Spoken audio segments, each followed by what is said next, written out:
নদীমাতৃক বাংলাদেশের পরতে পরতে আছে নদীকেন্দ্রিক জীবনযাপনের গান আর গল্প। আর এ সকল গান গল্পের অবিচ্ছেদ্য অংশ নদী ভাঙন।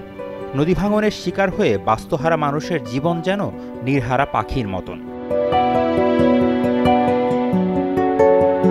ধনুবৌলাই নদীর তীব্র ভাঙনে হুমকির মুখে পড়েছে কিশোরগঞ্জের হাওর উপজেলা ইটনার এরশাদনগর গ্রাম। নদীগর্ভে বিলীন হয়েছে ২৫টি বসতঘর সহ অসংখ্য জমি। শুষ্ক মৌসুমে ভাঙনের মুখে পড়েছে আরও শতাধিক বসতভিটা। ভাঙনের এই ভয়াল গ্রাসে আতঙ্কিত গ্রামবাসী। ধনু নদীর ভাঙনের কারণে আমার ৩-৪ একর জমি নদী বিলীন করে নিয়ে গেছে, আমার বসতভিটাটাও নিয়ে গেছে। এখন অসহায় অবস্থা আছে, আমার আর জমি খেতে বলতে কোনো কিছু নাই। এখন আমি অন্যের জমিতে কাজ করে ভাত খাই।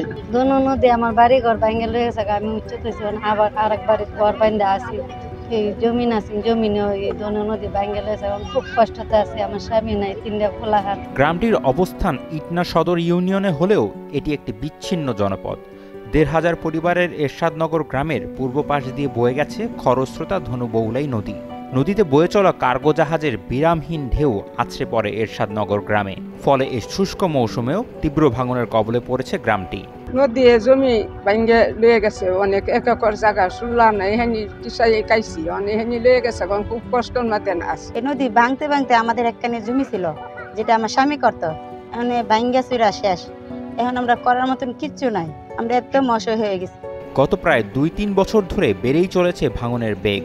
পানির নিচে চলে গেছে প্রায় ৫০ একর ফসলি জমি। বসতভিটা হারিয়ে বাস্তুচ্যুত হয়েছে বেশ কিছু পরিবার। ভাঙনের হুমকিতে আছে আরও শতাধিক ঘর। ৩ বছর ধরে বাড়ি ভাঙতেছে, এই বছর আর গত বছর থেকে বেশি ভাঙছে।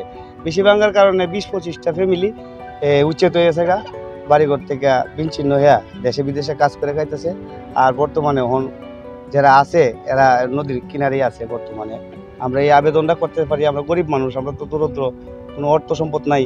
এই সম্পদের কারণে আমরা এখন বাড়িঘর থেকে উচ্ছেদ হয়ে থাকতে হইব। আর যদি আপনারা একটু সহযোগিতা করেন, আমরা সরকার যদি সহযোগিতা করে, তাহলে আমরা বাড়িতে টিকে থাকতে পারবো। এরশাদনগরের বাসিন্দারা জানায় ৩৬ বছর আগে গ্রামটি গড়ে দেয় তৎকালীন এরশাদ সরকার। এলাকার ভূমিহীন গৃহহীন লোকজনের ঠাঁই হয় এই গ্রামে। তবে শুরু থেকে উন্নয়ন বঞ্চনার শিকার এখানকার মানুষ। নদী ভাঙন, দারিদ্র্য সহ নানা প্রতিকূলতা নিয়ে কোনো রকমে বেঁচে আছেন তারা। আপনারা যে স্থানে ভাঙনের কথা বলছেন, তো সেই স্থানটি ইতিপূর্বেই আমরা পরিদর্শন করেছি, সার্ভে কাজ করছি। সার্ভে করে আমরা প্রপারলি এটা ডিজাইন করব এবং আমরা চাবো যে আমরা আশা করি আগামী বর্ষার পূর্বেই আমরা একটা আশু প্রতীকের ব্যবস্থা গড়ে তুলতে পারব।